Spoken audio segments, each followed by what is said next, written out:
바로 우리 처음 시작은 이제 우리가 다 신청하신 것과 같이 한눈의 성경이라는 것으로 주제를 잡았어요. 그래서 한눈으로 성경을 다 보기를 바래요. 그러니까 뭐냐면 한 분이 쓰신 것이다. 그러므로 하나의 이야기를 하고 있다. 이거를 이야기하고 싶은데요. 여기까지 가기 위한 나머지 기초 작업들이 들어가야 돼요. 왜냐면 성경이라는 것은 하늘에서 완벽하게 만들어져서 뚝 떨어져서 우리에게 주어진 게 아니잖아요. 과정이라는 게 있어요. 근데 그 과정이라는 게 있다 해가지고 인간이 만들었다는 게 아니라 그 모든 순간에 성령님께서 역사하셔서 그렇게 해서 성령님으로 감동받아서 쓰였기 때문에 우리가 중요한 것은 성령님으로 통하여서 우리가 성경을 봐야 돼요. 그래, 성령님이 쓰셨으니까 성령님이 아실 거 아니에요. 성령님을 힘입어서 우리가 성경을 이해하고 보게 되는 거예요. 그래서 이거는 특별한 자들만 아는 것이 아니라 모든 이에게, 그 오순절 사건 이후부터 모두에게 성령님이 우리에게 충만하게 되어서 그 이후로부터는 성령님이 임하는 모두에게 성경을 이해할 수 있는, 하나님의 말씀을 이해할 수 있는 지혜를, 진리를 주신 것이죠. 그래서 우리가 한눈의 성경이라는 것은 한눈으로 우리가 바라봐서 하나의 이야기라는 것을 이해하는 그 과정을 함께 밟아보도록 하겠습니다. 그래서 성경 기초반인데 기초적인 것을 나누기 위해서는 저는 바로 성경으로 뛰어들면 된다고 생각하지 않아요. 성경의 배경, 주변에 있는 것부터 훑으면서 들어가야 이 성경이 어느 배경에서 만들어지고 어떻게 나왔구나라는 걸 알지, 이거 없이 그냥 성경 뚝 해가지고 내용부터 살피면은 문제가 뭐냐면, 저는 성경 공부의 중요한 핵심적인 내용 중에 하나가 뭐냐면 변증인 거예요. 변증. 여러분들이 사회 세상에 나가가지고 얘기를 하려는데 이 배경 이야기를 모르면 어떻게 하냐면, 이 사람들은 배경을 얘기하면은 모르는 부분이 있잖아요. 그럼 갑자기 컥 하고 막혀요. 그러면 막히는 순간부터 그 사람이 옳거니 옳게 왔다 해가지고 그걸 파고들면은 이제 우리가 변증할 줄 모르고, 그리고 또 젊은이들은 우리 여기 계신 분들 그래도 어느 정도로 경험이 있으시니까, 나이가 있으시고 경험이 있으시면 몰라도 믿는다 라는 굳건한 믿음인데, 젊은이들은 그렇지 않아요. 모르면, 변증을 못하면 내가 잘못 알고 있나? 내가 틀린 걸 알고 있나? 이렇게까지 가면서 믿음에서 벗어날 수가 있다는 거예요. 그래서 중요한 것은 변증 부분인 거죠. 우리가 변증학적인 부분으로서 우리가 주변 배경까지도 이해해야 그런 과정을 통해서 나왔다 그러면서 우리가 설명도 할 수 있고 우리의 믿음도 더욱 굳게 세워진다는 것입니다. 그래서 우리가 성경 외에부터 해서 초점을 맞춰서 들어가 보도록 하겠습니다.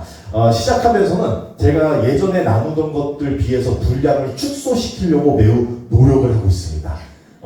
왜냐면 제가 항상 내용이 너무 많다는 것이 이야기 중에 있는데요. 그래서 축소를 시키고 있으니까, 축소시키면 또 뭐가 있냐면 생략되는 부분이 있고 말씀을 드릴 수 있는 부분이 따로 있죠. 그리고 속도도 좀 더 늦추려고 노력했는데 보니까 오늘도 준비하고 하다 보니까 줄이고 했는데도 아직도 조금 많을 수 있어요. 그래서 최대한 시간 안에 맞춰보려고 노력하겠고요. 속도가 늦추려고 노력하지만 혹시나 빠르면은 조금 이해해 주시고, 다행히도 영상을 같이 하기 때문에 놓쳤다면은 영상으로 조금 늦춰서 볼 수가 있게 되겠습니다. 그 다음에 이제 커리큘럼 같은 경우는 제가 뭐냐면 성경 공부를 이렇게 하면서 느끼는 게, 제가 투어 가이드예요. 그러니까 관광 가이드라 생각하시면 돼요. 그러면 뭐냐면 가이드마다 다르잖아요. 가이드마다의 코스도 다를 수 있어요. 그래가지고 어떤 분은 이쪽 코스를 통해서 올 수 있겠지만, 저는 제가 가이드이기 때문에 제가 바라보는 신앙의 길로서 가이드를 해서 성경에 여기저기 하면서 같이 가보도록 하겠습니다. 그래서 커리큘럼을 철저하게 제가 가이드하는 방법으로 가시면 되겠고요. 같이 따라와 주시면 되겠습니다. 자료는 특별히 제가 따로 준비 안 하고 PPT 자료만 제가 인쇄해서 드리고, 가끔 필요할 때에 한두 개는 좀 더 첨부해서 같이 드리도록 하겠습니다. 그래서 여전히 내용은 항상 제가 뭐냐면 큰 그림을 그려요. 큰 그림. 작은 그림은 언제나 더 세부적으로, 물론 작은 그림 그리는 것도 쉽지 않아요. 숲을 보고 나무로 들어가야 되는데 나무부터 들어가기 시작하면 그 나무가 어느 숲에 속한지를 몰라요. 그리고 숲을 알아야 이쪽 부분에서는 어떤 나무가 자라고 여기는 어떤 나무가 자라는지 이해를 해야 나중에 나무를 봐도 아 여기가 요쪽에서 있나보다 이해를 하는데 나무만 보다 보면 숲을 이해 못하면 길을 잃어버리는 거예요. 그래서 어떤 분들 가끔 이제 더 세부적인 걸 했으면 좋겠다 하지만 시간과 여러 가지 관계상 저는 항상 큰 그림만 많이 그려드리고 안내를 그만큼 해드리면 나머지는 또 이제 각자 위치에서 더 세부적으로 들어가면 좋겠습니다. 그래서 이 큰 그림에 대해서 잠깐 설명드리자면요. 큰 그림은 마치 이런 똑같은 거예요. 우리가 도로부터 번지수부터 부르지 않잖아요. 그러면 어떻게 돼요? 나 6번지에 살아. 6번지가 어디요? 수없이 많아요. 대륙부터 나라부터 그리고 도시와 주와 도시와 그러면서의 도로까지 나가면서 번지까지 가는 거예요. 그래야 이 순차적으로 큰 그림부터 해서 들어가야 우리가 길을 잃지 않는다는 거예요. 똑같아요. 성경도 우리가 성경을 딱 폈을 때 우리 마태복음 몇 장 몇 절입니다 하면은 처음 성경을 접하시는 분들은 마태복음이 어딘지 하잖아요.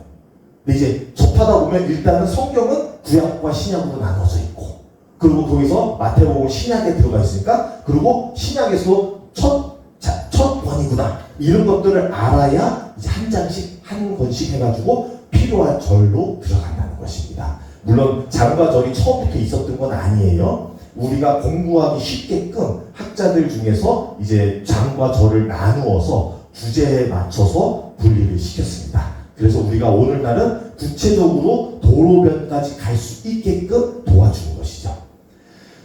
자, 오늘 제가 나누는 부분들 이제 먼저 안내하는 부분들인데요.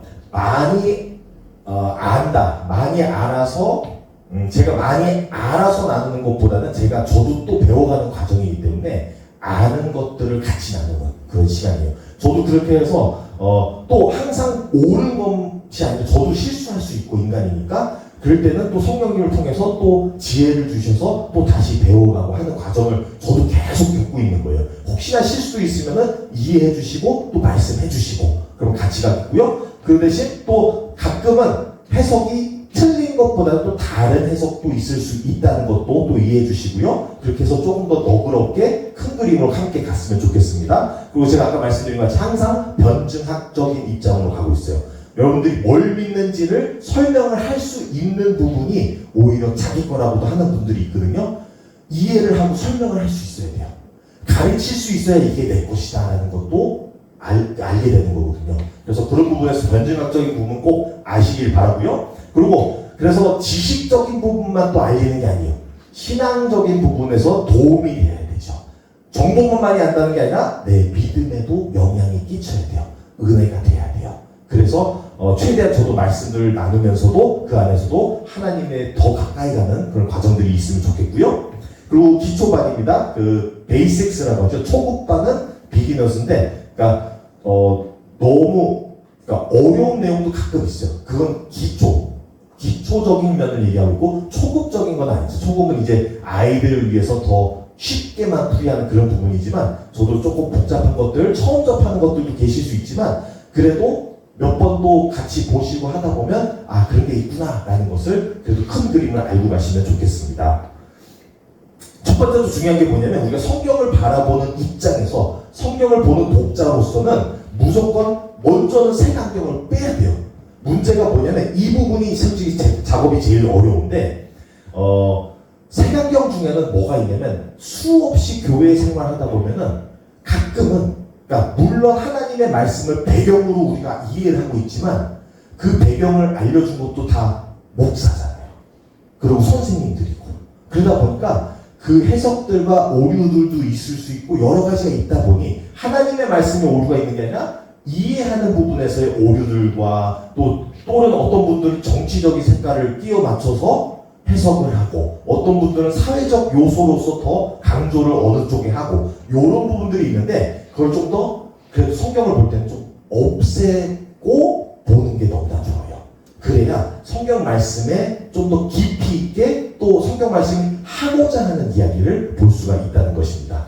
그리고 그래서 좀 새로운 새 캔버스라는 게 뭐냐면 새로운 마음으로 우리가 많이 담겨 있는데 지금까지 그걸 다 비우고 다시 한번 바라보는 시간이 되었으면 좋겠습니다. 그리고 성경보다 더 크신 하나님을 만나셔야 돼요. 성경만 통해서 일하시는 게 아니죠. 다르게 말씀드리면 하나님은 교회에서만 일하시는 분이 아니죠. 교회만 하나님의 집이 아니에요. 하나님이 다 만드시고 하나님은 어떤 특수한 장소로만 한정될 수가 없어요. 위대하신 분이에요. 시간을 초월하신 분이에요. 근데 우리는 가끔은 하나님을 교회로 제한을 시키고 성경으로 제한을 시켜요. 근데 그 부분도 중요한 부분이 뭐냐면 오늘 이제 강의들을 통해서 뭘 알게 될 거냐면 하나님은 성경 외에도 다른 곳으로 다른 것들로도 많이 사용을 하세요.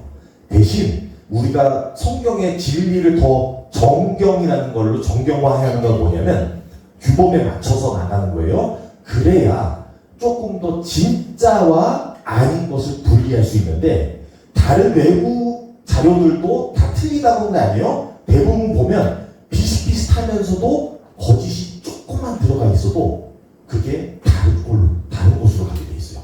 그렇기 때문에 위험한 자료들이 있고 또 우리가 경계해야 되는 자료들이 있는데 이런 것들도 그래도 어느 정도로 이해를 하고 어떤 자료가 있는지는 알고 있어야 되는데 알지도 못하는 경우에서 외부인들이 이런 자료도 안 읽었네 하면서 나오면은 우리가 혼돈이 될 수 있어요.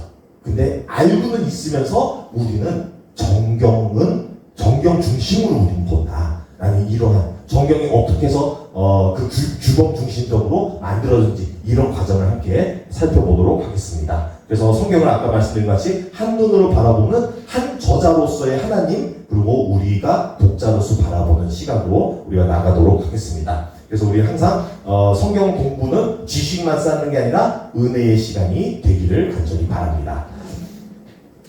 네, 자 성경은 그래서 이제 성경은 무엇인지를 오늘은 이제 개강이니까요. 기초적인 것, 이미 알고 계신 것도 있으실 수 있고 큰 그림에서의 큰 그림만 일단 먼저 훑고 오늘의 강의를 마치려고 하는데요. 그래서 큰 그림을 볼 때 일단은 성경책은 과학책이 아니에요.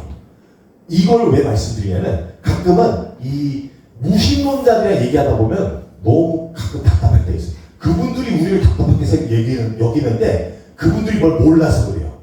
성경을 증명할 수 있네요. 성경은 과학같이 증명하는 것이 아니에요.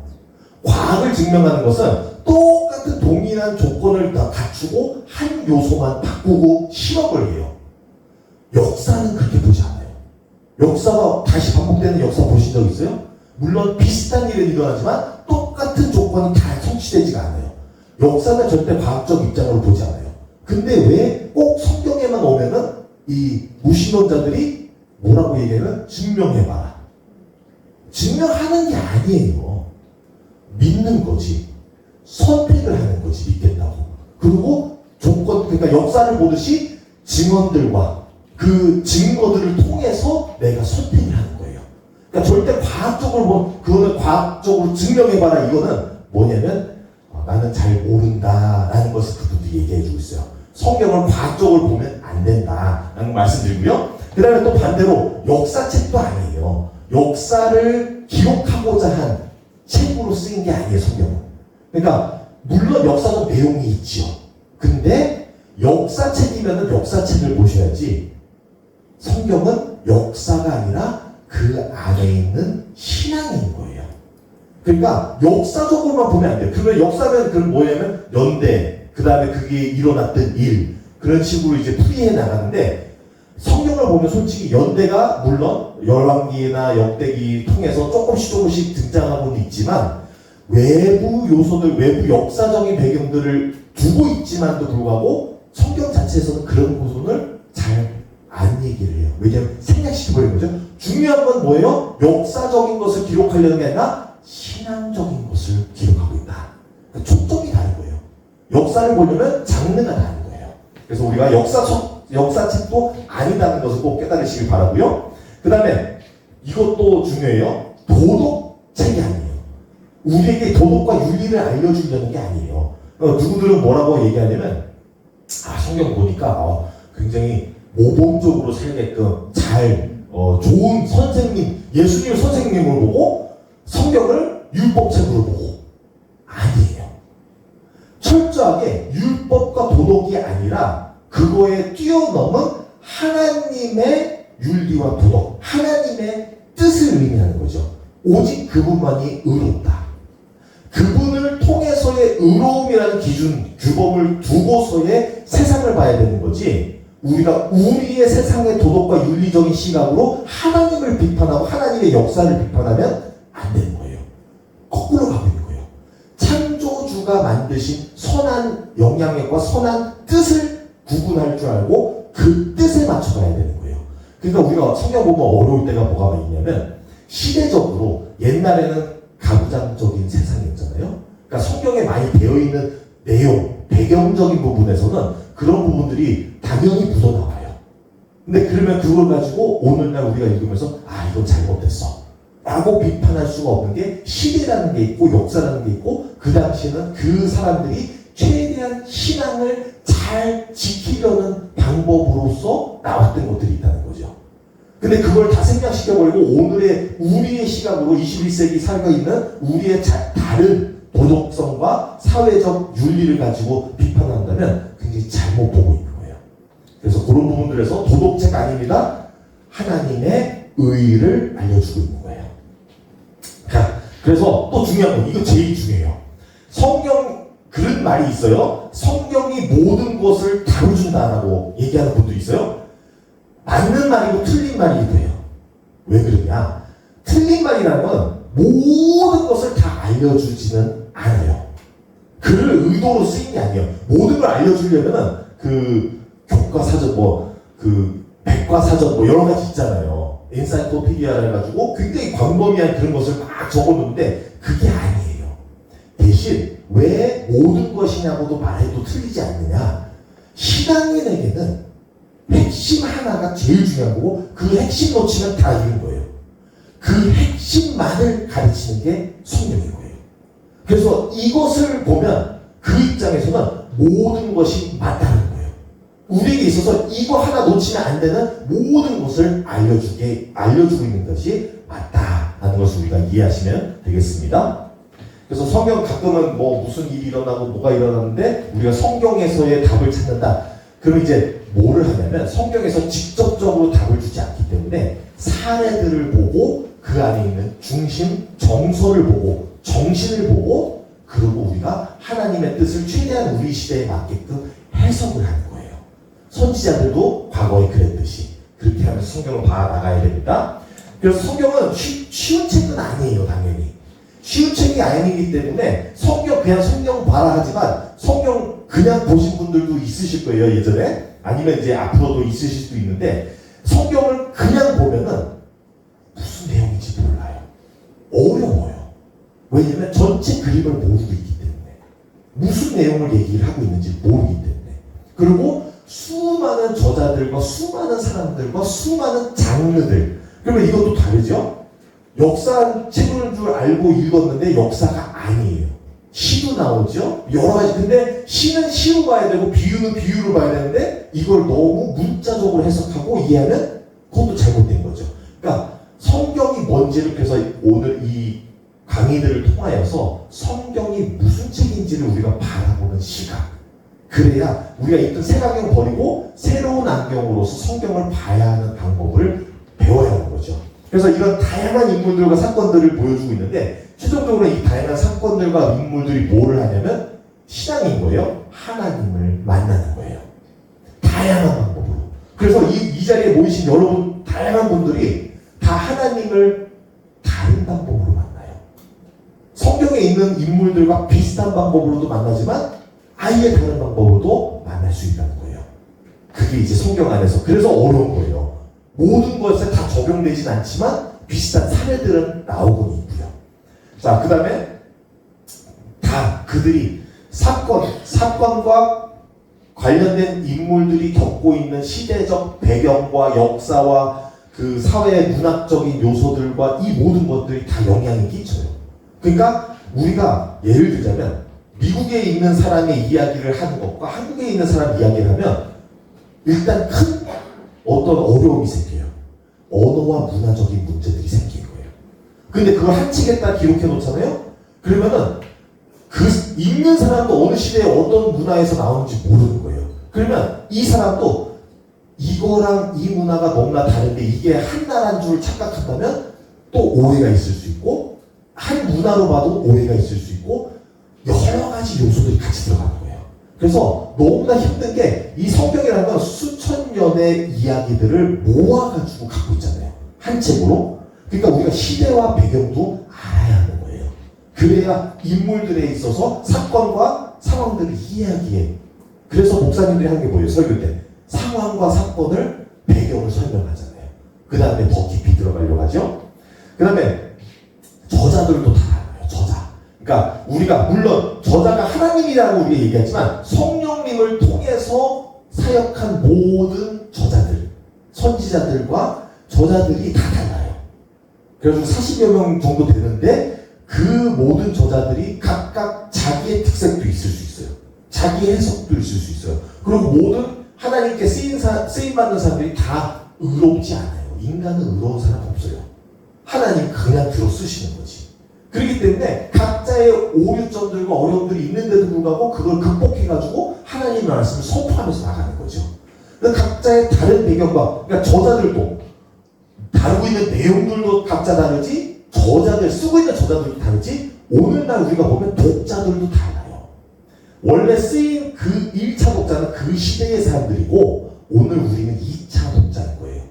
전혀 다른 시대의 다른 문화에서 우리가 보고 있는 거죠. 그러니까 많은 부분에서 목사님들이 어려운 게 뭐냐면 그 배경 설명을 해줘야 돼요. 상황과 시대와 문화와 다른 배경들. 그래야 우리가 이해하기가 조금이나 더 가까이 갈 수 있기 때문에. 그래서 그런 부분들이 너무나 복잡하다는 걸 일단 알아주셨으면 좋겠고요. 그래서 그러한 부분에서 이 모든 것을 우리 이제 다행히도 목사님들이 다 하지 않아요. 목사님들은 목회를 하죠. 학자들이 이것을 계속 묻고 되묻고 이 내용으로 저 내용을 하면서 해서 쌓아온 것들을 통해서 목사님들이 그 주석들을 보고 비교를 하고 목사들마다도 해석을 하죠. 그래서의 이제 2차 독자인 우리에게까지 말씀이 오기까지는 굉장히 많은 과정을 통해서 오기 때문에 어려울 수밖에 없어요. 그래도 우리는 아까 말씀드린 것 같이 성령님으로 인하여 그 말씀이 이 말씀이구나 해서 이해할 수가 있다는 것이죠.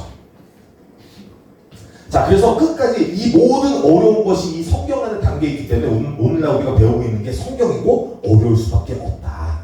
하지만 제가 가이드 해드려서 최대한 성경의 큰 그림들을 보고 또 작은 그림들을 나중에 보실 때 이런 그림에서 맞춰지구나 라는 걸 이해해 주셨으면 좋겠습니다. 자, 이게 성경을 또 조금 다르게 또 해석한다면 하나님이라는 시공간을 뛰어넘는 분이 시공간에 살고 있는 지구라는 이곳에 살고 있는 우리에게 말씀하시면 당연히 어렵죠. 영적 존재가 우리 피조 세계까지 인간에게 말씀을 주려면 이 언어도 하나님은 무슨 언어 써요? 한국어 쓰나요? 그죠? 어려워요. 하나님의 영의 언어를 씀으로써 우리 인간까지 오려면 우리 받아들이는 인간에게 있어서 여러 가지 상황들이 같이 맞물려 들어간다는 거예요. 그래서 아까 말씀드린 것 같이 색안경을 뺐으면 좋겠지만 언제나 문제가 왜요? 색안경을 다 못 빼요. 우리는 당연히 배고 들어가는 것들이 있어요. 그래서 그런 부분들을 우리가 이해해야 되고 또 뭐냐면 하나님이 직접적으로 우리에게 이렇게 말씀을 주시는 것도 중요하지만 대부분 이제 성경 내에서는 뭐가 있냐면 사자가 있어요. 하나님의 말씀을 전하는 자. 이 사람도 사람이다 보니까 뭐냐면 이 배경적인 부분들이 같이 갖고 오면서 또 다양한 장르와 이야기를 통해서 풀어내기 때문에 어려울 수밖에 없는 거예요. 그래서 우리는 이해해야 돼요. 어려운 거, 하나님의 말씀을 담고 있는 성경은 결코 쉬운 것이 아니다. 당연한 거예요. 하지만 다시 말씀드리게 성령님으로 인해서 우리는 하나님의 영의 말씀을 이해하게 되는 것이죠. 진리의 영이 우리 안에 임하기 때문에. 자, 중요한 거는 우리가 성경을 바라보는 입장에서 제가 생각을 계속 빼자고 하는 부분에서 뭐가 있냐면요. 이게 보니까 한국말로 딱히 없어서 엑세제시스랑 에이세제시스라고 있어요. 그래서 한국말로 이렇게 말씀을 드렸는데 다르게 보면은 뭐 이제 이거는 이제 주석이라고도 하고 뭐냐면 엑세제시스는 본문에서의 끌어오는 거예요. 본문에 있는 배경과 이야기를 이해함으로써 그 안에 있는 메시지를 끌어오는 건데 반대로 에이세제시스는 주입해 놓는 거예요. 그래서 내가 가지고 있는 생각력과 해석과 모든 것을 가지고 말씀이 그 얘기를 한다 하고 거꾸로 가는 거죠. 하나님의 말씀을 귀 기울여 듣는 것이 아니라 내 입장과 내 자의 해석을 하나님의 말씀에게 덧붙여서 놓는 거예요. 이 차이가 뭔지 아시겠죠? 그래서 주로 교주들이 하는 게 뭐예요? 요거죠. 에이세제시스. 자기네 원하는 대로 해석해가지고 말짝짓기 하고 해가지고 자기가 하나님인 것 같이 자기가 하는 말씀이 모두가 하나님에서 주셨다라고 하는 건데 에이세제시스를 하다 보면 저도 항상 겸손해지는 이유가 하나님 말씀 저도 계속 공부해도 몰라요. 다 할 수가 없어요. 그리고 실수도 해요. 그러면서 또 배워가는 거예요. 인간 관계는 그렇잖아요. 하나님을 인격적으로 만나면 그렇게 되는 거예요. 계속 실수도 하고 배우기도 하고 하면서 가는 거예요. 그러면서의 하나님의 정서와 마음과 뜻을 이해해가는 것이죠. 하나님의 말씀을 들으려고 하는 경청하는 거예요. 그래서 성경을 통해서 우리가 말씀을 끄집어 봐야지 우리가 자꾸 우리의 생각력을 주입해 나가면은 전혀 다른 길을 간다라는 부분을 이해하시면 되겠습니다. 그래서 오늘 그래서 에이세제시스랑 엑세제시스의 예를 하나 드리는 거예요. 말씀에서 우리가 해석을 가지고 오냐 아니면 가져다 둔냐라고 했을 때 마태복음 21장 22절 말씀 한번 많은 분들이 좋아하시는 말씀이어가지고 가져와 봤어요. 너희가 기도할 때 무엇이든지 믿고 구하는 것은 다 받으리라 하시니라. 다른 데서는 또 뭐라고 해석하냐면 너희가 믿고 구하면은 다 이루시리라 라고 하죠. 이 말씀이 다른 이제 복음서에서도 나오는데 이 말씀 너무 좋아해요. 근데 너무 좋아하는데 문제가 뭐냐면 이 말씀이 무슨 얘기를 하는지 모르고 그냥 문자적으로 좋아해요. 이 말씀만 좋아해요. 그 앞뒤 뭔지도 문맥을 모르고 그냥 내가 기도하는 대로 하나님이 답해 주셔야 돼 라고 자의해서 엑세제시스가 아니라 에이세제시스라는 거예요. 근데 그러면 뭐냐면 우리는 항상 배경으로 들어가야 돼요. 어느 컨텍스트 배경에서 나왔냐고 하면 이 앞부분에 나오는 내용이 뭐냐면 무화과 나무 잎을 예수님께서 저주해가지고 시들게 해요. 왜 무화과 나무 잎을 시들게 하냐면 열매가 없어야 나무가. 열매가 있어야 되는데도 불구하고 열매가 없다는 것은 겉으로는 그럴싸하게 신앙인인 것 같이 보이지만 내용 들어가 보니까 아무것도 없더라. 그러면은 이 배경, 열매 없는 무화과 나무의 배경을 가지고 지금 이 얘기를 하고 있다면 이 부분에서 뭐라고 하냐면 너희가 원하는 대로 구하고 하는 걸 얘기하는 게 아니에요. 하나님의 안에서 구하라는 얘기를 하고 있는 거예요. 신앙이 없어서 욕먹은 거잖아요. 시드는 것도 신앙이 없어서 시든 것을 이제 비유를 해주신 건데 그러면 신앙이 있으려면 뭐냐면 하나님 안에서 구하라. 하나님이 바라는 것을 구하라. 그래야 열매를 맺잖아요. 그러니까 그 배경에서 얘기를 하기 때문에 뭐냐면 이게 지금 생략된 거예요. 하나님이 바라는 것을 우리가 무엇이든지 구하면 하나님이 바라시는 뜻을 구하면 당연히 다 이루어져요. 당연한 얘기예요. 근데 우리는 앞뒤 다 잘라버리고 뭐래요? 무엇이든지 구하면 얻으리라. 너무 좋아해요, 이 말씀은. 세상 사람들 되게 좋아해요. 근데 틀린 해석이에요. 이렇게 이해하셔야 돼요. 엑세제시스가 있고 에이세제시스가 있어요. 하나의 예만 더 드릴게요. 요한복음 8장 32절 말씀인데요. 진리를 알지니 진리가 너희를 자유롭게 하리라.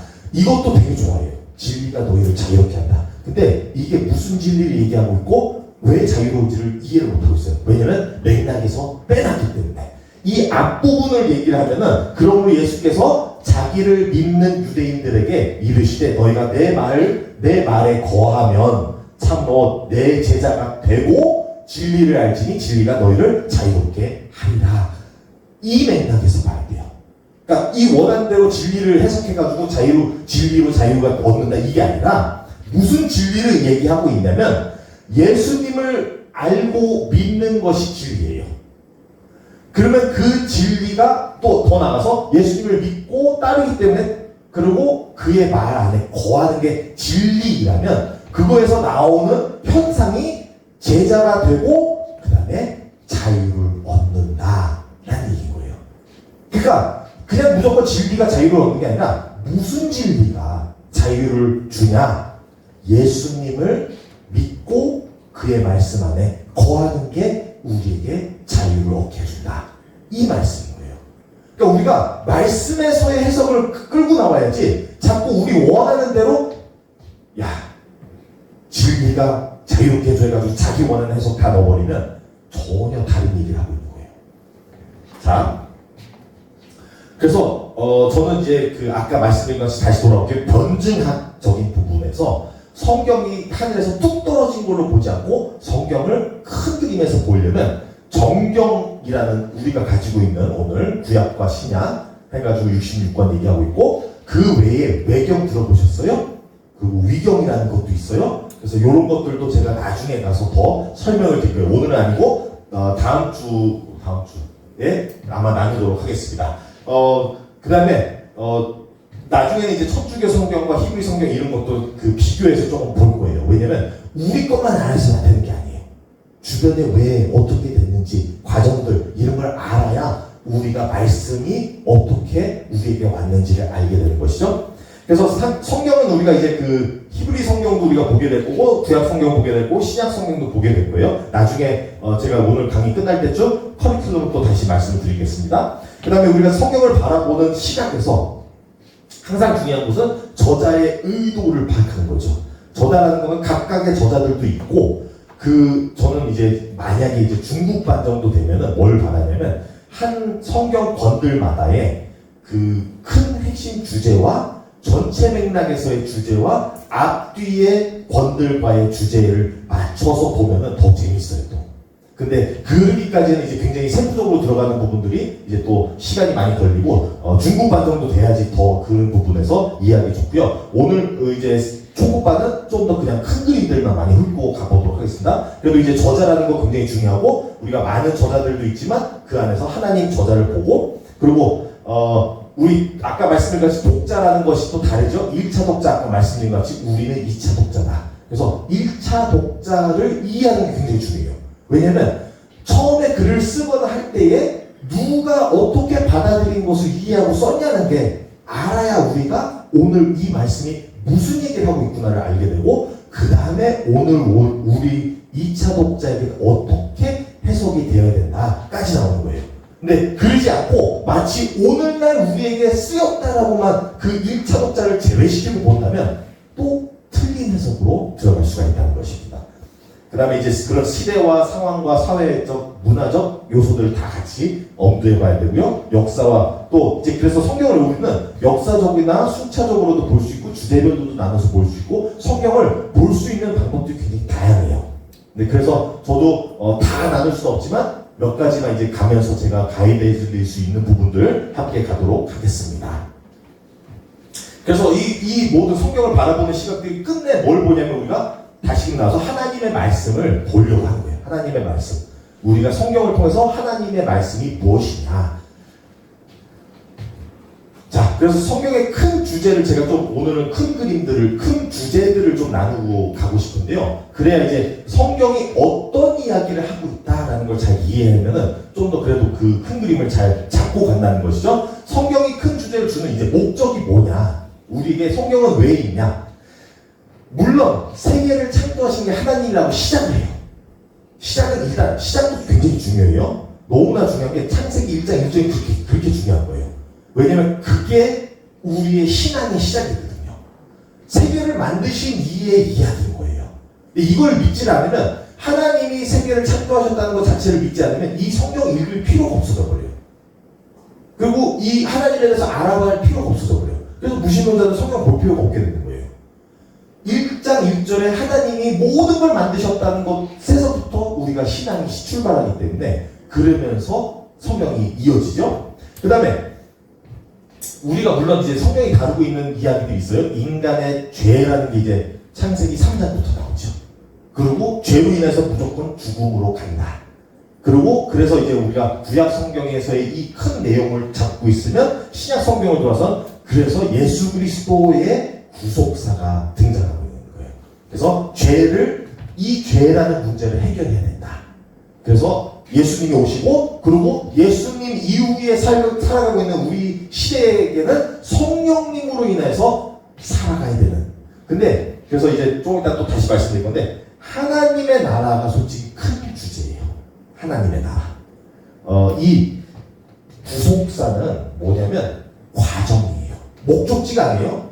구속을 받는 것이 목적이 아니라 하나님이 천지를 창조하시고 바로 구속하려고 했어요? 중간에 죄가 들어오잖아요. 그러니까 하나님이 성취한 하나님의 나라가 망쳐진 거예요. 그래서 하나님의 나라가 중요한 주제고, 그걸 이루기 위해서 구속이 이루어져야 돼요. 구속으로 끝난 게 아니에요. 구속으로 시작이 되는 거예요.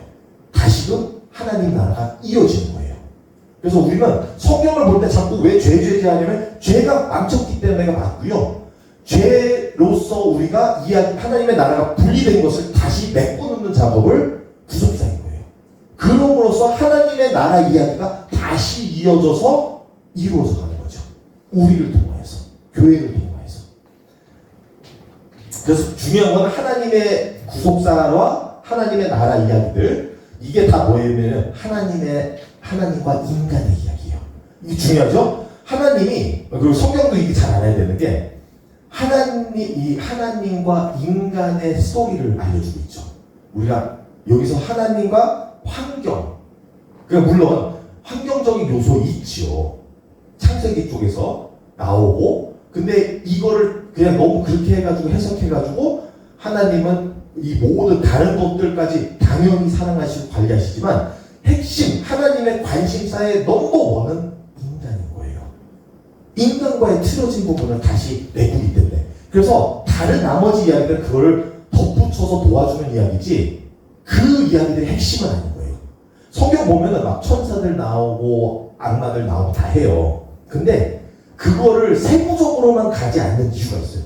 그게 중요한 게 아니라 나와 하나님의 이야기를 중요하다는 거예요. 그래서 초점은 항상 잃으면 안 돼요. 초점은 거기에 맞춰져 있는 거예요. 저 옛날에 책 읽을 때도 그런 게 있었어요. 초점을 잘 잡아야 되는 게, 어릴 때는 그런 질문을 할 수 있죠. 왜 성경에는, 왜 이야기 중에는 사람이 우리 먹고 살고 화장실 가고 하는데 그런 이야기는 왜 없어요? 중요한 게 아니야, 그게. 핵심 내용. 핵심 내용이 뭐예요? 인간과 하나님의 이야기. 더 나아가서 하나님의 나라 이야기. 인간으로 성취하는 그 나라 이야기를 하고 있습니다. 에덴 동산이 뭐예요? 하나님과 인간의 이야기에서 하나님의 나라를 성취한 거죠. 근데 바로 죄가 들어오고 무너지고, 그래서 쫓겨나고, 그러면 뭘 해야 돼요? 하나님의 나라를 다시 설립하는 이야기가 성경인 거예요. 그래서 그 시각으로 우리가 봐야 되는 거예요. 모든 게 그래서 하나님 나라가 너무나 중요하다는 걸 말씀드리고 있고요. 성경은 하나님과 인간의 이야기이기 때문에 나머지를 또 생략을 시켜버려요. 그래서 다른 것들 중요하다는 보다 중요한 이야기만 하고 있는 것이죠. 그래서 하나님께서는 모든 것을 뭘 했어요? 인간을 위해서 창조를 만드시고 조성을 하시죠. 인간을 위해서인 거죠.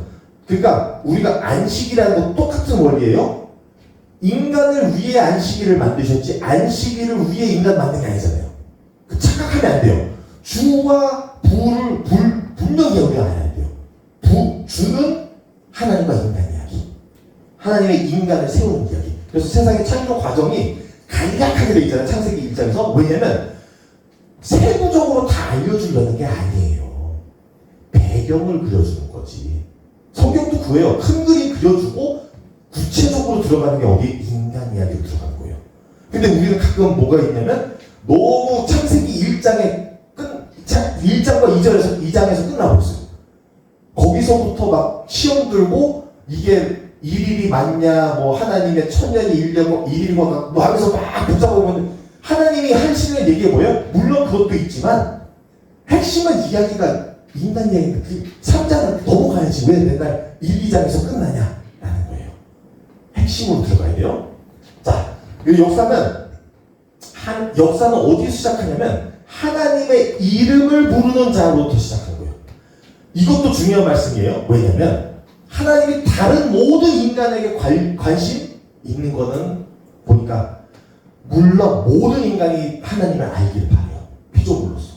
근데 그의 나라를 이루어 나가기 위해서는 하나님의 이름을 부르는 자, 하나님을 아는 자, 하나님께 예배드리는 자로 시작을 하는 거예요. 그러고 나서, 그렇다 해서 인간 다 버린 거 아니에요? 그 사람을 통해서 다른 사람들도 하나님께로 오는 것이 하나님 나라를 성취하는 거예요. 하나님이 하나님의 나라를 한 사람만 가지고 하지 않잖아요. 나라는 건 민족이 있어야 돼요. 민족은 무리예요. 그 무리가 뭐냐면 하나님의 이름을 부르는 자들이 많이 늘어나서 하나님의 나라를 이어가는 것이죠. 그렇게 하면서 인간사가, 이게 굉장히 중요한 게, 핵심 내용은 하나님의 이름을 부르는 자가 하나님께 쓰이면서 하나님의 나라가 되어가는 거예요. 우리도 중요한 게 뭐냐면 우리가 바로 그 하나님의 이름을 부르는 자가 돼야 된다는 것이죠. 그래서 하나님의 나라를 태초부터 천재 만들어내신 하나님의 나라를 우리가 오늘날도 만들어갈 수 있어야 된다는 거죠. 자, 이거는 이제 세상이 바라볼 때 성경에 대한, 또는 이제 기독교에 대해서 오해하는, 이제 우리 신앙에 대해서 오해하는 부분들이 많이 있는데요. 성경의 하나님의 나라의 의도를 우리가 잘 이해해야 돼요. 하나님의 오해 나가기 전에 하나님의 나라를 건설하기 위해서 뭐가 있어요? 주권과 영토와 국민이 있죠. 아까 말씀드린 같이 이 부분에서 주권은 당연히 삼위일체라는, 이것도 잘 아셔야 돼요. 우리가 유일신론자가 아니에요. 유일신이라는 건 신이 하나를 믿는 건데, 우리는 유일이 아니에요. 삼위예요. 그래서 예전에는 이제 그걸 모를 때 이제 영어로도 모노시이즘이라고 하는데, 그게 아니라 우리는 트리니타리아니즘이라 해서 삼위일체 하나님을 믿는 신앙이에요. 그리고 이것도 나중에 변증하면서 제가 7강쯤 해서 꼭 이걸 나누고 싶어요. 왜냐면 성경에서 삼위일체를 뚜렷하게 대놓고 얘기하진 않아요. 근데 요소들이 다 있어요. 근데 그래서 뭐냐면 변증하기라고 말씀드렸잖아요. 성경을 읽으면서 사람들이 물어볼 거예요. 분명히 삼위일체 안 써있잖아. 그러면 삼위일체가 어떻게 설명되는지를 여러분들이랑 나눠서 여러분들이 성경을 통해서 삼위일체 하나님 충분히 증명되고 있다는 것을 같이 이해하시고 다른 데 가서도 꿀리지 않고 당당히 얘기할 수 있게끔 해드리려고 해요. 그래서 이것도 나중에 다룰 부분이에요. 영토가 어디 있어요? 세상이죠. 우리 세상을 만드시고 거기에 이제 하나님이 만드셨는데 국민이 필요한 거죠. 나라가 이루어지려면. 이게 이제 하나님의 이름을 부르는 자들, 인간이라는 것이에요. 그래서 문제는 뭐냐면 하나님의 나라를 만들었는데도 불구하고 사탄이 먼저 들어와가지고 시작부터 들어와서 죄를 품고, 그럼으로써 이제 우리에게 죽음이 들어왔는데 그거를 하나님께서 구속사. 그래서 구속사가 중요하지만 핵심이 아니에요. 핵심이 뭐예요? 하나님의 나라인 거예요. 구속사는 과정인 거예요. 하나님 나라를 도달하지 못하니까 계속 이루어지는 거예요. 이게 왜 중요하냐면, 그러면서 뭐가 와요? 구속사와, 나중에 또 다시 말씀드릴 때 심판이라는 게 있잖아요. 심판도 최종이 끝나는 게 아니라 심판은 과정이에요. 그래서 갈라내고 하나님의 이름을 부르는 자들을 구분해내서 하나님의 나라를 성취해 나가는 과정이지, 심판이 모든 것의 종결이 아니라는 거예요. 우리에게 있어서 적어도. 근데 물론 세상에 있어서 하나님의 이름을 부르는 자가 아니면은 심판이 종결이 될 수 있어요. 그것도 나중에 말씀 다시 더 드리고, 그래서 예수님께서 오시는 이제 구속사로 인해서 새 사람으로서, 새 이스라엘로서 하나님의 나라를 성취해 나간다. 하나님의 나라의 얘기예요. 시작은 하나님의 나라, 끝에도 하나님의 나라인데 중간에 죄가 들어와서 구속사가 많은 부분을 다루고 있어요. 자, 아까 말씀드린 같이 하나님에 대한 오해를 가지고 있는 사람들이 많이 있는데요. 하나님을 이제 모르는 사람들, 성경 이야기도 모르고 성경도 모르고 또 신앙적인 거 아무것도 모르는데 그냥 여기저기서 엿들은 것, 여기저기서 잘못 들은 것, 본인도 제대로 알지 못하면서 알아가지도 않아놓고서는 이상한 것들만 주워 담아가지고 알고 있는 것. 그래서 이 사람들이 대부분 하는 얘기가 뭐냐면, 하나님은 사랑이 아니시고 무서운 분이시다 라고 얘기할 때가 많이 있어요. 그 부분들을 들어보니까 이런 얘기들인 거예요. 과일 하나 먹었다고 영원토록 저주를 받았다. 뭔 얘기인지 모르는 거야 지금. 아담과 하와 이야기를 이걸로 축소시켜버린 거예요. 과일 하나로. 깊은 의미가 있잖아요. 하나님이 되고자 하여. 그러니까 하나님이 주권이 돼야지 나라가 이루어지는 건데, 그 나라를 뒤엎은 거예요. 내가 나라를 설립해보자. 이 잘못된 거죠. 그럼으로써 죄가 들어오고, 그게 죄인 거고, 하나의 이게 아니죠. 그리고 율법으로 이제 억압을 한다. 율법은 사람을 억압하라고 주신 게 아니라 우리 비춰보라고 해서 주신 거죠. 원래 이루어졌어야 되는 하나님의 나라가 있는데 그 모습은 이렇다. 그러면 그 거울을 계속 보면 뭐가 일어나요? 우리 세상이 보여요. 왜 우리 세상은 이 하나님의 나라를 못 이루고 있지? 우리가 보여요. 왜 하나님의 나라가 내 안에 성취되고 있지 않지? 거울인 거예요, 율법은. 그래서 우리를 하여금 우리를 바라보고 세상을 바라보고 우리가 가야 하는 곳을 바라볼 수 있게 해주는 것이죠. 그래서 율법도 굉장히 중요한 거예요. 우리가 이 율법 없이는 죄인이라는 걸 몰라요. 하나님과 분리됐다는 걸 몰라요. 우리가 다시 가야 된다는 걸 몰라요. 그리고 그러한 하나님의 나라, 아름다운 완벽하게 성취된 하나님의 나라에 대한 모습도 몰라요. 근데 율법이 알려주고 있어요. 그런 나라가 어떤 모습인지. 그 다음에 하나님은 심판하고 벌 내리시기 좋아하신다. 아니죠. 한 사람이라도 살리시기 위해서 지연시키고 있는데 막 정말 심판을 지연시키고 있는 하나님이신데 잘못하는 거죠. 자꾸 벌 쪽으로 하고 심판 쪽으로 하고. 근데 이것도 물론 이제 그 전달하는 자들의 오류들이 있어요. 왜냐면 우리가 너무 죄 하니까 나 그렇게 큰 죄 안 졌는데 하면서 얘기를 할 수 있겠죠. 근데 죄가 뭔지 몰라서 그러는 거예요. 그래서 그거는 이제 죄가 뭔지부터 잘 이해를 하고 그럼으로써의 이 심판과 모든 걸 얘기를 해야 되는 거고요. 그래서 대부분 무신론자들이 하는 얘기가 있어요. 내가 얼마나 큰 죄를 지었는데 하나님이 나를 영원히 지옥불에 태우시려고 한다. 그러면서 하나님 무섭다라고 하는 건데 이게 뭔지를 모르고 있는 거예요, 지금. 그리고 지금 이게 여기서 핵심적인 뭐예요? 자기가 살고 있는 줄 알아요. 삶이 아니에요, 그거는. 하나님이 이루고자 했던 우리의 삶이 있는데 그게 아닌 죄로 인하여서 망가진 삶을 살고 있는데 이건 삶이라고 보지 않아요. 그래서 다시 연결돼 가는 것이 삶이 되는 거예요. 하나님의 나라가 다시금 연결돼서 성취되는 것. 그래서 또 하나의 사랑이 아니시다는 오류들 중에 뭐가 있냐면 하나님이 분노하신다. 하나님 분노하세요. 분노를 잘 이해 못하는 거예요. 하나님은 사랑이라면 마냥 다 좋아 해가지고 사람이 자기 스스로 해치려 할 때 괜찮아 이게 하나님이 사랑인 거예요? 아니잖아요.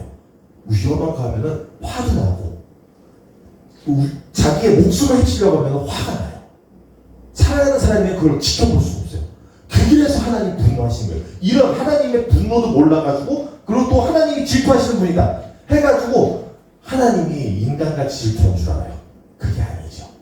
하나님이 원래 이루시려 했던 그 모습을 이루려고 하는 데서에 어긋나니까 화나신 거를 질투라고 얘기하시는데 근데 이걸 가지고 인간같이 질투하신다. 아이고 하나님 별거 아니야. 이렇게 하시는 분도 있어요. 그래가지고 신앙 잃은 분들도 들었어요. 하나님은 죽음과 고통을 허락하신다. 하나님이 아니죠. 죄인 거죠. 죄로 인해서 죽음과 고통이라는 게 들어오고 그거를 회복시키려는 게 오히려 하나님이신 거죠. 이건 성경 말씀을 잘 알아야 돼요. 그래서 이런 부분들 다 해결해야 되고요. 그 다음에 선택받은 사람들만 사랑하시고 다른 민족들은 멸하시려고 한다. 물론 이제 이거는 우리 여호수아와 사사기 시대와 이런 모든 것을 보고 얘기하는 거지만 그거는 시대적 상황과 이거 잘 이해 못하고 있는 것과 또 당시의 전쟁 시, 그러니까 시들 중에서도 전투를 얘기하는 시 중에서는 멸살시켜라라고 우리가 완전히 굴복시켰다, 다 멸했다 이런 특수한 비유적인 요소들이 들어가요. 그렇다고 다 멸한 건 아니죠. 여러 가지가 있는데 그 복잡한 건 하나도 이해 안 하고 그냥 단순하게 보여지는 것만 보고 이렇게 오해할 수가 있다. 그래서 성경을 보는 게 너무나 중요하다는 말씀을 또 다시 드리도록 하겠습니다. 또 하나님 이 부분에서 이것도 너무나 아쉬운 거예요. 하나님이 돈을 좋아하신다고 하는 분들이 있어요. 하나님이 돈 좋아하시는 게 아니라 하나님 없는 거 없어요. 다 하나님 거예요. 잘못된 목회자들이 잘못된 설교를 하죠. 하나님께 돈을 바치면 너는 부자가 된다. 이런 잘못된 교리들, 잘못된 거짓 선지자들이 하는 얘기들로 인해서 문제는 뭐냐면 그래서 중요한 거예요. 목회자가 더더욱 중요해요. 온도는 우리 기독교인들이 이 세상에서 중요한 이유가 사람들은 성경을 보고 알지 않죠? 우리를 보고 하나님을 이해해요. 그래서 저도 솔직히 신앙의 여정이 좀 어려웠는데 하나님을 안 믿을 때가 있었어요. 안 믿게 된 계기가 뭐냐면 저는 이제 목회자 자녀예요. 선교사 자녀인데 수많은 목회자들을 봤는데 목회자들이 성도님들 앞에서 하는 모습을 본 게 아니라 뒤에 있는 모습만 많이 봤어요. 목사다운 목사 별로 없었어요. 극소수. 너무 이게 목사 이랬어요. 근데 그래가지고 절대 목사 안 한다는데 어쩌다 보니까 이렇게 된 거예요. 근데 그래서 저도 항상 말해요. 나로 인해서 하나님 다른 사람들이 시험 들지 않게 해주세요. 저는 적어도 그런 잘못된 하나님의 빛을 가리는 목사가 되지 않게 해주세요. 노력을 하는데 쉽지 않아요. 인간이 부족하기 때문에 인간의 모습이 나와요. 근데 이거 돈 좋아하는 거 인간이 그러지 하나님 좋아하시는 거 아니에요. 하나님 풍요로우세요. 없는 거 없어요. 그리고 하나님 큰 빌딩 좋아하시는 이거 교회들 크게 지으니까 하나님 빌딩 필요하지 않으세요. 우리 다윗이 성전 짓겠다 했을 때 하나님 내가 왜 굳이 성전에 들어가야 돼. 하나님은 시공간 초월하신 분인데 그래도 정성껏 그 얘기를 한 그 마음을 받으신 거지 빌딩 좋아하시는 게 아니에요. 근데 빌딩 좋아하는 건 누구예요? 이 부족한 인간이 되는 거죠. 자, 계속 나갈 수 있지만 이런 여러 가지 오해들이 우리가 사람들이 하나님께 오는 것을 많이 막고 있고 성경을 보는 것까지도 못 가게 하고 있다. 라는 이런 부분들을 같이 나누고 있고요. 성경을 보면 다 풀이가 된다. 근데 또 성경을 어떻게 보냐도 굉장히 중요한 부분들을 나누고 있습니다. 그래서 성경을 잘 알아야 하나님을 잘 안다라는 말씀을 드리고 있어요. 하나님이 하시는 말씀을 통해서 하나님이 누구신지를 우리가 발견하게 되기 때문입니다. 그래서 올바른 해석이 중요하고 신학적 교육, 그러니까 우리가 신학, 우리가 하나님에 대해서 잘 알아야 되는 게 물론 신앙에도 도움이 돼요. 그렇다 해서 하나님을 좀 덜 안다 해가지고 이제 좀 신앙이 적다라고만 할 수 없어요. 왜냐면 예전에 보면은 우리 오늘날 너무 지식이 많은 사람들이 오히려 더 잘 못 믿을 수가 있어요. 옛날같이 오히려 하나밖에 몰랐는데 그 하나로 가서 그 아는 만큼의 신앙인데 너무 간절한 그 신앙을 가졌던 우리 여기 계신 분들도 포함하여서 신앙의 선배들이 계세요. 그러니까 많이 안다고만 다 좋은 게 아니에요. 아는 게 아니라 자기가 아는 만큼 실천하는 그 부분에서의 이 신앙이 오를 거예요. 하나님과 거짓된 선지자들을 잘 분리할 줄 알아야 돼요. 거짓과 뭐가 아닌, 그러니까 진실과 아닌 것을 분별할 수 있는 성령님의 지혜가 필요해요. 이게 어려운 건 아니에요. 왜냐면 성경을 자꾸 보고 자꾸 옳은 걸 많이 보자 보면요 아닌 게 보여요. 아닌 걸 많이 본다고 해가지고 아닌 게 뭔지 구분하는 게 아니라 진품을 계속 연구하면 나중에 진품이 아닌 게 뭔지 다 알게 돼요. 그래서 저도 보니까 성경을 계속 보니까 나중에 뭐가 되냐면 성경 아닌 나중에 나올 외경과 위경들 저 조금씩 보거든요. 보면은 분리가 돼요.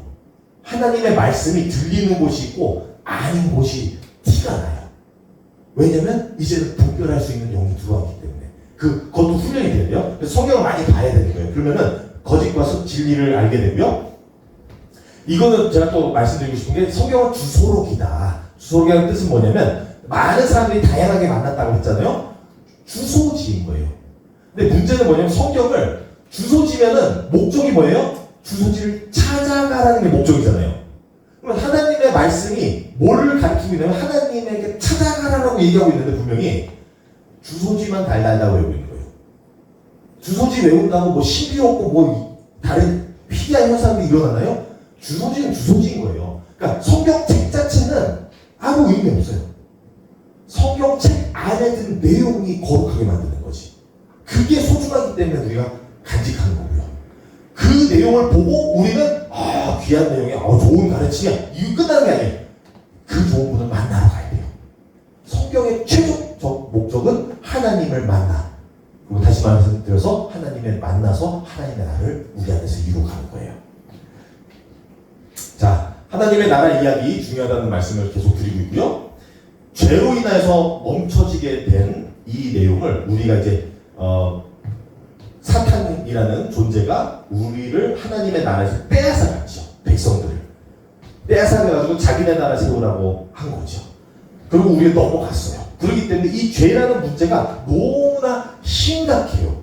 하나님의 나라에 큰 장애물이 되는 거예요.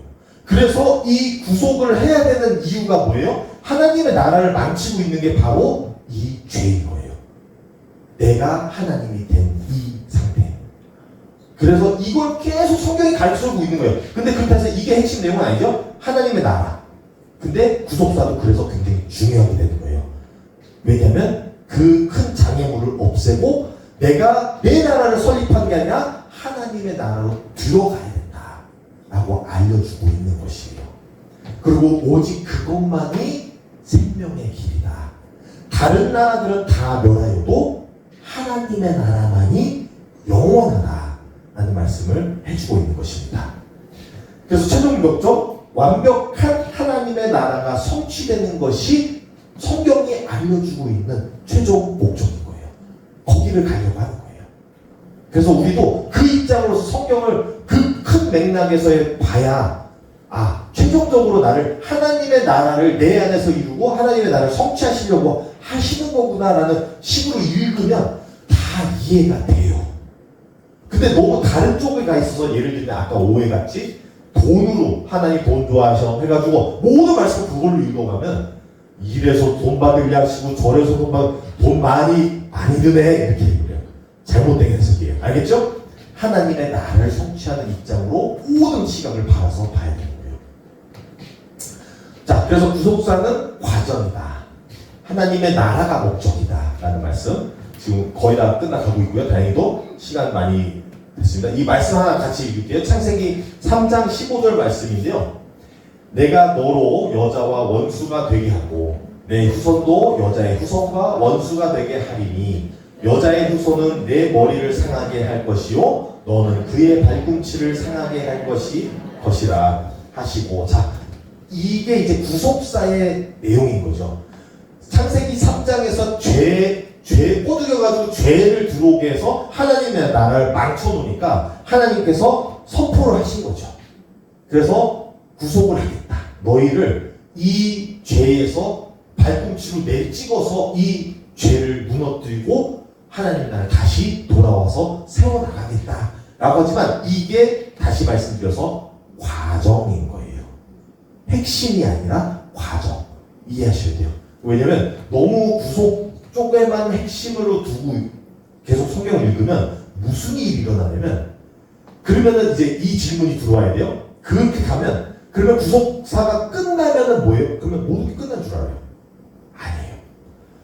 구속사는 과정이라는 뜻은 이게 죄로서 해결이 되는 순간 하나님의 나라가 이제 시작이 됐기, 이제 다시 연결됐기 때문에 이거랑 똑같아요. 신앙에 처음 발 디뎠으면은 이제 다 구원 얻었다. 끝. 아니에요. 이제 시작이에요. 이제부터 하나님의 나라를 내 안에서 이루어 가야 돼요. 성화라고 하죠. 이 과정이 중요한데 너무 구속했다가만 맞춰두니까 뭐가 되냐면 우리가 이루지 못하는 거 예수님 다 이루셨고 예수님이 십자가 지셨으니까 우린 질 필요 없어. 이런 내용으로 가게 되면서 뭐가 일어나면 예수님 다 이루신 거 내가 뭘 해야 돼? 이제 난 그냥 누리고 살면 되지. 이런 잘못된 해석으로 넘어가게 되는 거예요. 하나님의 나라가 어디 있어요? 사라져 버렸어요. 그래서 중요한 거예요. 과정은 과정으로 보되 핵심 내용이 뭔지를 알아야 이 과정이 이루어진 이후부터 하나님의 나라가 성취되는 거예요. 심판도 똑같아요. 너무 심판에다가 초점을 맞춰놓으면은 요한계시록의 시대가 온다, 뭐 종말이 온다, 뭐 해가지고 그러면 딱 오고 끝났다면은 그럼 이제 뭐 해야 되지? 이렇게 돼버린 거예요. 그거는 뭐냐면 준비가 안 된다는 거예요. 왜냐면 하나님의 나라를 그 이후에 이루어 나가야 되는 우리에게 있어서 하나님의 나라가 우리 안에 들어와 있지가 않다는 거예요. 그건 뭐냐면 성경은 읽고 믿음은 있다고 하고 예배는 드린다 하고 교회 다니는 건 있지만 신앙이 없어요. 하나님의 나라가 없어요, 우리 안에. 그러면 무슨 뜻이냐면 심판날에 너는 누구냐 하는 게 그거예요. 하나님의 나라가 조금만도 성취가 안 되어 있기 때문에. 하나님 나라 성취가 지금 되면은 그게 심판 이후에 연장돼서 가는 거예요. 그렇게 봐야 되는데 심판을 최종으로 보니까 그것만 넘기면 돼. 잘못된 신앙이죠. 그것만 넘기는 신앙 돼버린 거예요. 그래가지고 마치 구원을 우리가 얻는 하나의 티켓. 내가 딱 여기 예수라는 티켓 하나 딱 넣어놨으니까 난 이제 됐어. 난 내 맘대로 살는데 이런 잘못된 신앙이 나온 거예요. 아니에요. 과정을 중요하게 보면 안 돼요. 과정도 중요해요. 근데 최종 목적은 하나님의 나라이기 때문에 이미 우리가 이 세상에 살고 있을 때 신앙이 있으면 하나님의 나라가 우리 안에 성취가 돼서 쭉 이어서 가야 되는 거예요. 그러면은 하나님의 나라가 이미 이루어졌고 이미 누리기 때문에 꼭 저 하나님의 나라만 바라지 않아요. 이게 하나님의 나라예요. 오늘날도 누릴 수 있는. 근데 마치 오늘날 하나님의 나라는 하나도 안 누리고 이 세상 다 즐길 거 즐기고 하나님의 나라 들어갔을 때 그게 뭐가 있나 보면서 즐기자. 굉장히 잘못된 신앙인 거예요. 못 들어가게 되고요. 그래서 핵심을 놓치면은 똑같은 성경에 똑같은 말씀인데 다른 결론으로 가버리는 거예요. 그래서 중요합니다. 과정.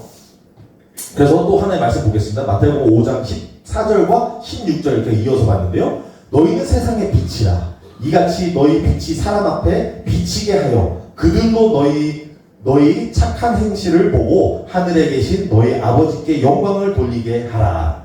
자, 여기서 이 질문이죠. 누가 영광을 돌리게 하라 했어요?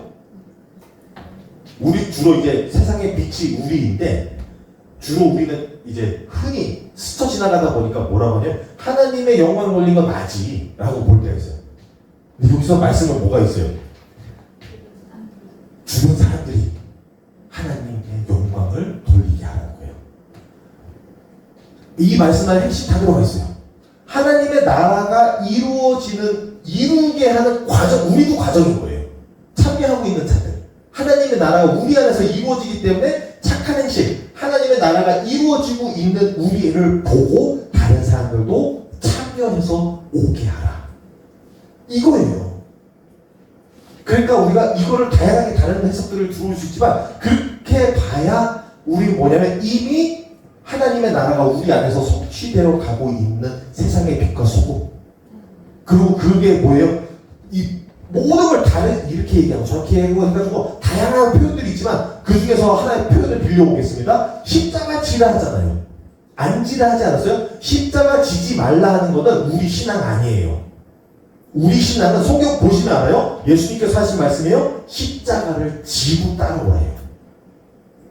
십자가 인생이에요. 우리는 죽음의 인생이에요. 우리가 죽어야 하나님 나라가 살기 때문에 세상의 빛과 소금같이 자기 자신을 녹여내가지고 하나님 나라가 우리 안에 성취되어 나가야 돼요. 그러면서 하나님의 나라가 다른 사람들에게까지 이어져서 하나님께 영광을 돌릴 수 있게 하는 거예요. 이스라엘이 어떻게 살았어요? 이스라엘 백성들이 요걸 놓쳤어요. 나만 세상의 빛이야. 나만 하나님의 영광 돌리면 돼. 나만 하다 보니까 진짜 내용이 뭔지 모르는 거예요. 그러니까 하나님의 뜻 가운데 살게 했어요? 아니죠. 나만 누리고 산 인생이 된 거예요. 오늘날 우리도 기독교인들이 그리스도인들이 잘못될 수 있는 부분이 이거예요. 만약에 우리가 하나님의 진정한 이 뜻을 하나님의 나라 성취를 이해 못한다면 우리가 뭘 하고 있냐면 나만 누리고 있는 삶이 되는 거예요. 그래가지고 저 사람 구원 잃건 말건 난 상관없어. 이렇게 생각해요. 구원이 문제가 아니에요. 하나님의 나라가 문제인 거예요. 구원은 얻는 것이 아니에요. 하나님의 나라는 우리 안에 성취가 되어야 하는 거예요. 이거에 굉장히 큰, 비슷하게 들리지만 굉장히 큰 교리적이나 신학적인 차이가 있어요. 동착점이 달라요. 구원이 동착점인 사람이 있고 하나님의 나라가 동착점인 사람이 있어요. 삶이 달라요. 구원이 동착점인 사람은 그 시험만 통과하기 위해 노력해요. 벼락치기. 나 죽기 전에만 예수님 믿어요 땡 하면 된다고 생각해요. 하나님의 나라 목적인 사람은 살아내는 거죠. 그래서 이게 신앙이 동탁한 거예요. 오늘 전 너무 아쉬운 게 21세기 한국만이 아니라 세계적으로 이 잘못된 가르침들이 많이 섞여 들어오다 보니까 그럴싸하게 들었는데 나중에 오늘날 너무나 위험한 건 잘못된 신앙을 지키고 있을 때가 있어요. 분명히 성경에서는 뭐라고 얘기하냐면 하나님의 나라 성취를 얘기하고 있는데 너무 구원에 초점을 맞춰놓고서는 구원 티켓만 얻으면 돼. 너만 살면 돼. 라고 하고 있어요.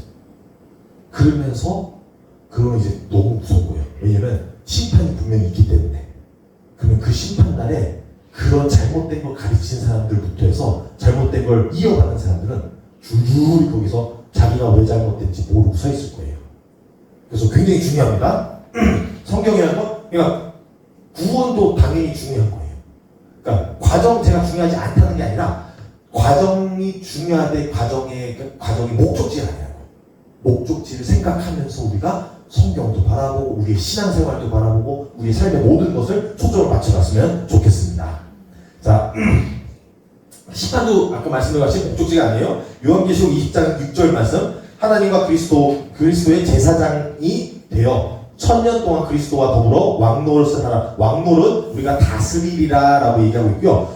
요한계시록 11장 15절 말씀 우리 주와 그의 그리스도의 나라가 되어 그가 세세토록 왕노릇 하시리로다 하니. 자, 그리스도의 나라, 하나님 나라죠. 하나님 나라. 하나님의 나라가 영원하다라고 하고 있죠. 세세토록 영원한 하나님의 나라. 우리가 뭐 하고 있어요? 우리가 제사장이 되어 그리스도와 함께 왕노릇 다스리고 있을 거다. 하나님의 나라가 우리 안에서 성취되고 있어요.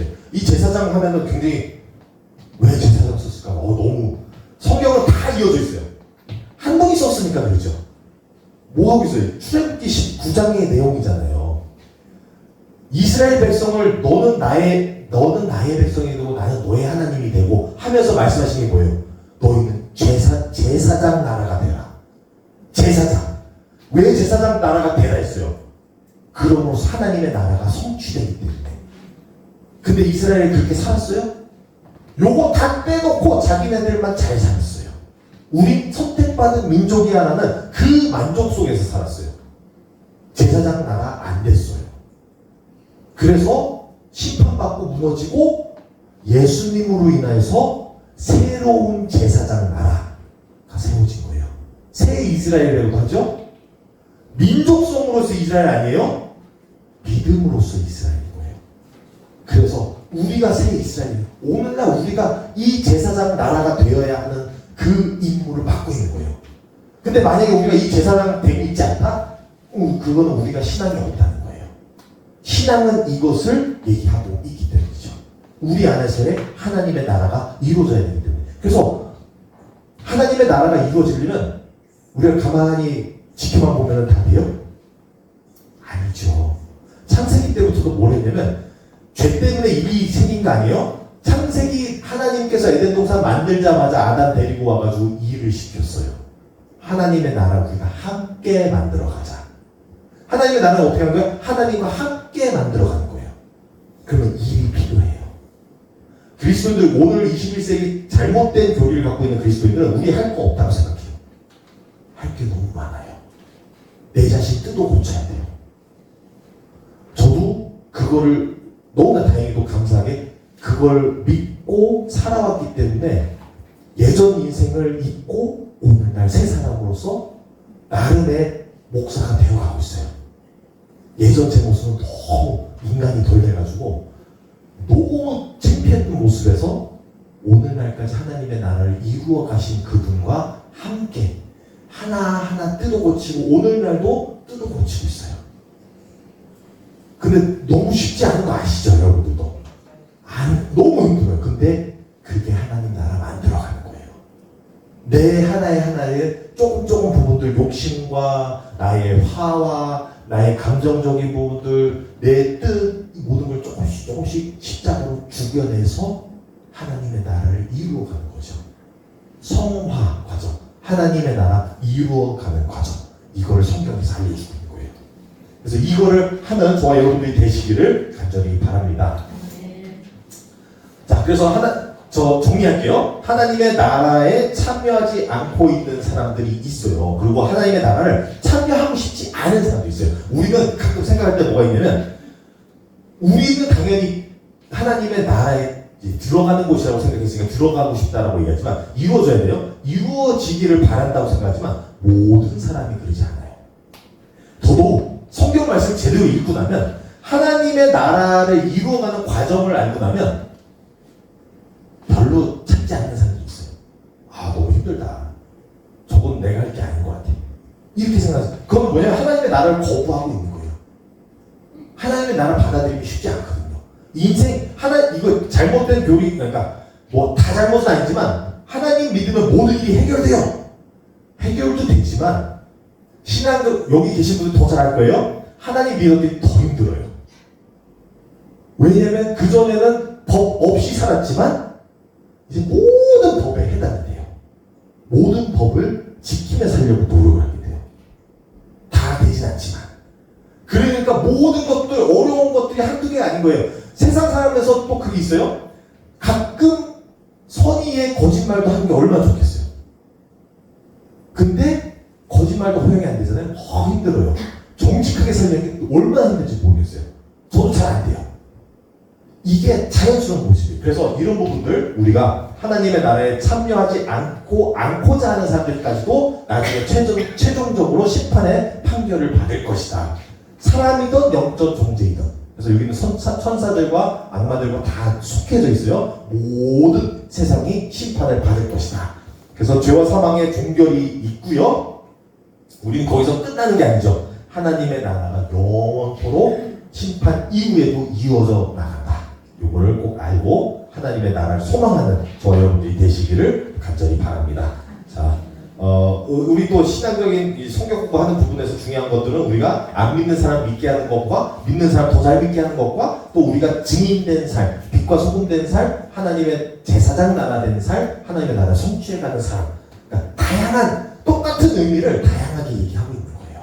이게 그런 부분에서 우리가 전도와 선교라고도 얘기하죠. 그런 부분이 우리가 이루어져야겠다. 그래서 우리는 칭의, 하나님의 의로서 우리가 잘 한 게 아니에요. 하나님의 은혜로서의 의롭다함을 받은 칭의를 구원을 얻은 이후에 우리가 하나님의 나라를 성취해가는 성화 과정을 통해서 나중에 하나님의 나라가 온전히 영화롭게 우리 안에서 이루어지는 걸 바란다는 것입니다. 자, 마지막으로 커리큘럼. 자, 요거는 제가 말씀 충분히 해드리는 것 같고요. 커리큘럼만 설명해드리고 제가 마치도록 하겠습니다. 오늘은 개관이어가지고 성경을 바라보는 시각과 큰 주제, 맥락, 그리고 얼마나 어려운 책인지 간단히 설명드렸고요. 두 번째, 다음 주는 이제 전통에 대해서 말씀드릴 거예요. 성경을 전통적인 입장으로서 바라본다. 그러니까 전통이 중요하다라는 부분과 그런 이제 세부적인 것들이 많이 있어요. 근데 그런 것들을 좀 같이 맞물어서 하되, 그러면 이 전통 안에서 또 뭐가 있을까요? 정경화되는 과정이 있어요. 규범에 있어서 맞춰가는 것도 전통이거든요. 우리가 뭘 믿냐가 중요한 것들, 그런 전통들이 다 같이 맞물려서 제가 이 강을 나누겠고요. 그 다음에 히브리 성경을 봐야 되는 이유가 구약 성경이 히브리 성경이라 하지만 차이점이 있어요. 그것도 나중에 말씀드릴 거예요. 근데 그래서 히브리 성경을 먼저 봐야 우리가 어디서 나온지를 알게 되는 거예요. 그리고 왜 유태인이 잘못된 걸 우리는 잘못하면 안 되는 부분을 분리시킬 수가 있는 거예요. 그러면서 구약 성경에 대해서도 또 구약 성경 이제 이때는 전체 주제를 큰 그림으로 볼 수 있게끔 드리고요. 그 다음에 신약 성경도 똑같이 전체 그림을 함께 볼 수 있게끔, 그리고 구약과 연결시켜서 함께 보겠고요. 그 다음에 구속사에 있어서 중요한 부분들, 그러니까 예수님과 관련된 내용들을 함께 보겠고요. 그 다음에 삼위일체는 삼위일체가 성경 안에서 어떻게 증명되고 있는지를 함께 봐야 나중에 변증할 수 있고요. 나머지는 이제 좀 이것저것 남은 것들을 요약하고 그리고 종강식을 하도록 하겠습니다. 그래서 이렇게 이어지도록 하겠습니다. 제가 기도하고 마치도록 하겠습니다. 하나님 아버지 감사드립니다. 이 귀한 시간 하나님의 말씀을, 성경을 조금 더 이해하고 알아가려고 하고 있습니다. 하나님, 성경을 통하여서 하나님께서 우리에게 하시는 말씀은 하나님의 나라를 성취하시고자 하는 것입니다. 우리가 이 핵심 내용을 잘 깨닫고 그 모든 과정들을 통하여서 우리가 매일매일 성화되어 가며 노력하며 하나님 더욱더 닮아갈 수 있게 하여 주시옵소서. 하나님, 우리가 이 모든 과정을 통해서 하나님의 말씀을 더욱더 잘 알고 그걸 아는 것으로 끝나는 것이 아니라 우리의 신앙에 적용시켜서 우리의 믿음이 더욱 커질 수 있게 하여 주시옵소서. 이 모든 것을 감사드리며 예수님의 이름으로 기도드립니다. 아멘.